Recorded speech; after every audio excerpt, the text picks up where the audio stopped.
नमस्कार दोस्तों, मैं हूं अर्पित और एक बार फिर से आपका स्वागत है। लोकसभा चुनाव 2024 के प्रथम चरण के मतदान के बाद हमने अपने देश के यशस्वी प्रधानमंत्री को पूर्व प्रधानमंत्री मनमोहन सिंह के बारे में झूठ बोलते देखा। इतना ही नहीं, हमने देखा कि वो कांग्रेस मैनिफेस्टो के बारे में भी उल्टी सीधी बातें कर रहे हैं। इतना ही नहीं, उन्होंने इस देश में रहने वाले मुसलमानों के बारे में अपशब्दों तक का प्रयोग किया। लेकिन अब जब दूसरे चरण के मतदान हो गए हैं तो आप देखेंगे कि ये चीजें और बढ़ती जाएंगी। इसके पीछे स्पष्ट वजह है कि ये बौखलाहट का परिणाम है। जहां प्रथम चरण के मतदान के बाद उन्होंने इस देश में रहने वाले 20 करोड़ मुसलमानों को घुसपैठिया कह दिया, तो अब आप कल्पना करिए कि ये जो दूसरे चरण का मतदान का मैं आपको सर्वे बताने जा रहा हूं, इसके बाद प्रधानमंत्री और किस तरह की भाषा का प्रयोग करेंगे। सीधी सी बात है कि उनका विकास और तरह तरह का जो मुद्दा था 6 दिन वाला, अब उसे कोई सुन नहीं रहा है। इसीलिए प्रधानमंत्री अब पूरी तरह से हिंदू मुसलमान ध्रुवीकरण इन सब मुद्दों पर आ गए हैं। और जिस हिसाब से भाजपा और प्रधानमंत्री की फ्रस्ट्रेशन बढ़ती जा रही है, तो पारा और बढ़ता जाएगा और भाषणों का स्तर और गिरता जाएगा। तो आइए चलिए हम बात करते हैं दूसरे चरण के मतदान के बारे में, जिसमें 13 राज्यों में 89 सीटों पर मतदान हो रहा है।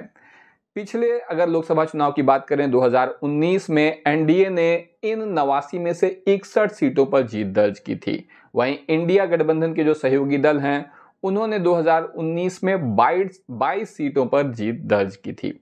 अब हम एक एक करके सभी राज्य के बारे में बात करेंगे और आप भी हमें बताएं कमेंट सेक्शन में कि आपको क्या लग रहा है कि कैसा प्रदर्शन है ये, इसमें कितनी सच्चाई है। इसके अलावा अगर आप पहली बार चैनल पर आ रहे हैं तो चैनल को सब्सक्राइब करिए।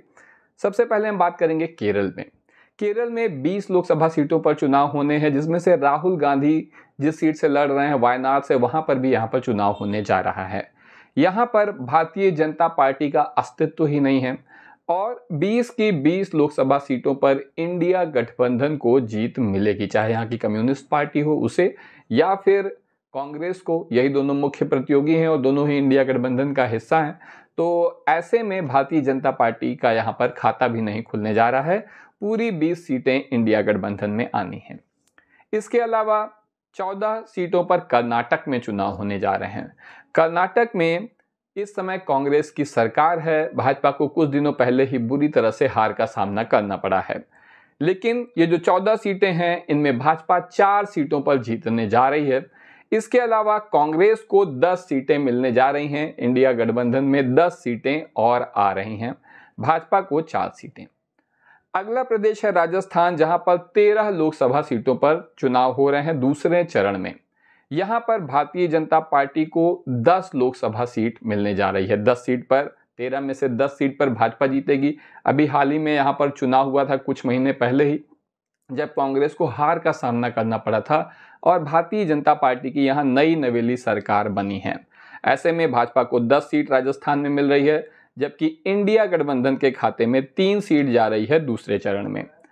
अब हम बात कर लेते हैं महाराष्ट्र की। महाराष्ट्र में भारतीय जनता पार्टी को बहुत बड़ा झटका लगने जा रहा है, क्योंकि भाजपा का सहयोगी दल शिवसेना अब इंडिया गठबंधन का हिस्सा है। महाराष्ट्र में 8 सीटों पर चुनाव हो रहे हैं दूसरे चरण में।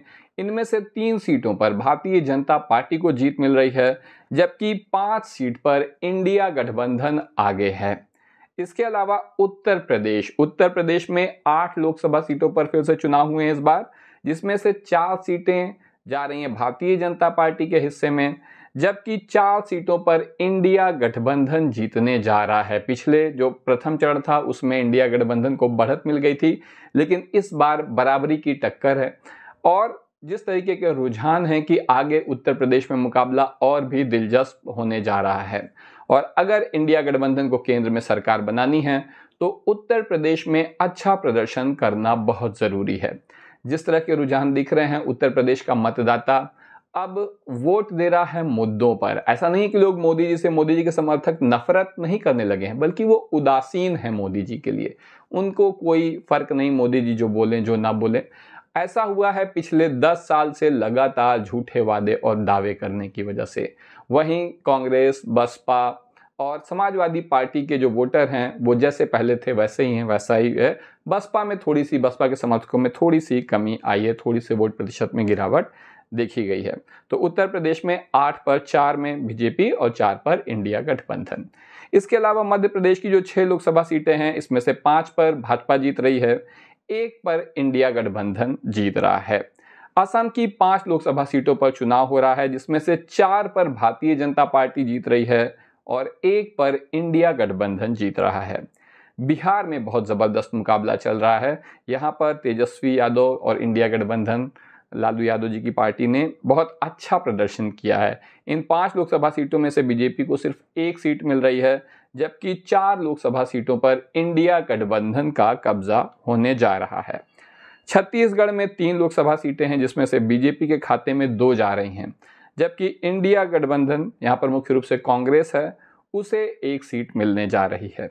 पश्चिम बंगाल में आप जानते हैं ममता बनर्जी यहाँ की बहुत ही मजबूत नेता हैं, लेकिन दूसरे चरण में भाजपा उन पर थोड़ी सी भारी पड़ रही है। बीजेपी को 2 सीट मिल रही है दूसरे चरण में पश्चिम बंगाल में, जबकि टीएमसी यानी तृणमूल कांग्रेस को 1 सीट मिल रही है। 3 में से 1 सीट तृणमूल कांग्रेस की। अब हम बात करेंगे 3 प्रदेश जहां पर 1-1 लोकसभा सीटें हैं। पहली है त्रिपुरा। त्रिपुरा में केवल 1 लोकसभा सीट पर चुनाव हो रहा है और ये सीट बीजेपी के खाते में जाती दिखाई दे रही है। इसके अलावा जम्मू कश्मीर में भी 1 लोकसभा सीट पर चुनाव हो रहा है और ये सीट इंडिया गठबंधन के खाते में जा रही है।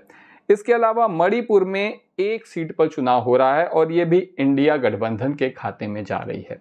तो इस तरीके से आप देख सकते हैं कि भारतीय जनता पार्टी और इंडिया गठबंधन में न केवल कांटे की टक्कर हो रही है, बल्कि अगर आप 2024 के कुल आंकड़ों को देखें तो इस बार जिन 89 सीटों पर चुनाव हुआ है उसमें से एनडीए को 38 से 40 सीट मिलने जा रही है, जो कि पिछली बार 61 सीट मिली थी।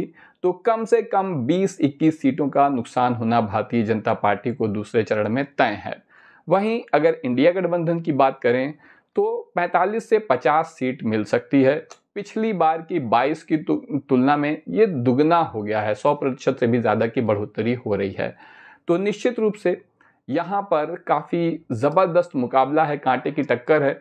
शुरुआत में बिल्कुल नकार दिया गया था मीडिया की तरफ से कि इंडिया गठबंधन के कोई चांस नहीं है, लेकिन अब जो 2 चरण के चुनाव हुए हैं इनमें न केवल इंडिया गठबंधन बहुत ही आश्चर्यजनक तरीके से सामने आया है आगे, बल्कि गोदी मीडिया के सारे दावे झूठे साबित हो गए हैं।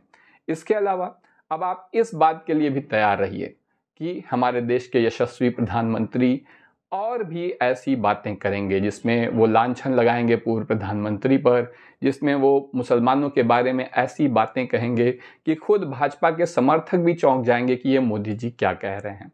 तो अपना मन मजबूत कर लीजिए और इस तरह के बयानों के लिए तैयार रहिए। आज के लिए बस इतना ही। धन्यवाद।